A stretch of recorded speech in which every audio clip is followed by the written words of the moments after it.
Et il a donné les uns comme apôtres. Il n'est pas dit pour être apôtre. Donc nous avons besoin de savoir ce que l'apôtre représente en tant que mesure de Christ.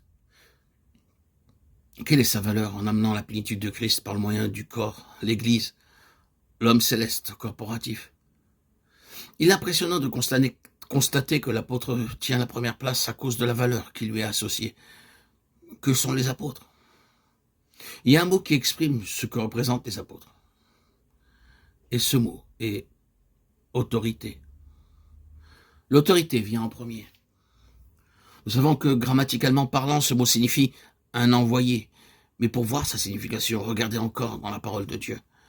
Prenez le mot partout où vous le trouvez et considérez ce qui est contenu. Regardez par exemple la parabole du maître de maison qui planta une vigne. Il leur a envoyé ses serviteurs pour recevoir le fruit. Ils sont venus dotés de son autorité. Et les méchants vignerons, en tuant les serviteurs, ont totalement rejeté l'autorité du maître. Vous voyez l'application à Israël dans ce cas tellement visible. Le point de la parabole est qu'il refusait de reconnaître l'autorité de Dieu en Christ. Quand le maître de la vigne viendra lui-même traiter la situation, il fera périr misérablement les vignerons. Sur quelle base fera-t-il ceci? Parce qu'il n'a pas obtenu son propre contentement dans les fruits. Non parce qu'ils ont refusé de reconnaître son autorité en son Fils. Il envoya vers eux son Fils. Toutes les fois où vous trouvez le mot « envoya » de la part du Seigneur, vous trouvez l'autorité du Seigneur. C'est cela, un apôtre.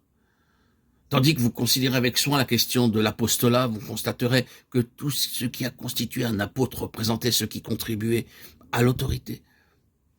Un apôtre était un serviteur du Seigneur, spécialement constitué. Il y a eu une loi très rigide gouvernant l'apostolat, en ce qui concerne les 12, à savoir qu'un apôtre devait avoir vu le Seigneur ressuscité.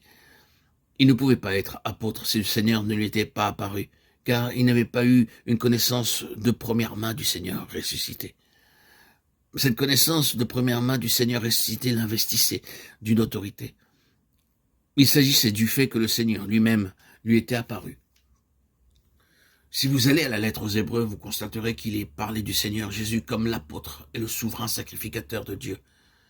L'expression même nous ramène aussitôt en pensée aux écrits de Moïse.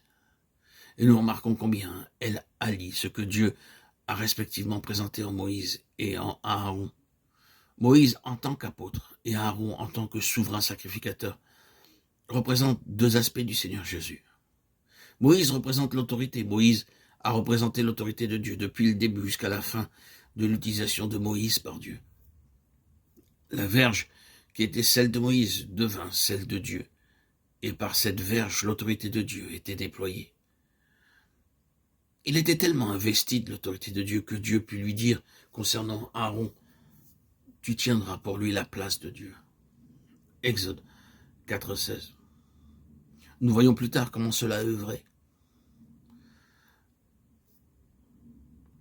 Quand il y a eu ceux qui ont essayé d'évincer Moïse, ou de prendre une place égale à la sienne, voyez comment l'autorité a su s'exprimer. Moïse n'a jamais dû lutter pour sa position. Quand la contestation s'est élevée concernant sa position, étant le plus doux des hommes, il a en fait juste dit au Seigneur, « Seigneur, suis-je ici par ton autorité ou non? Me suis-je emparé de cette position? Ai-je recherché l'autorité ou tu m'as placé ici doté de cette autorité?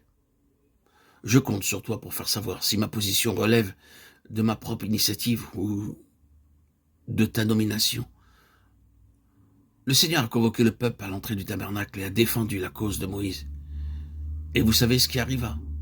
C'était à cause de ce qu'il représentait en tant qu'apôtre.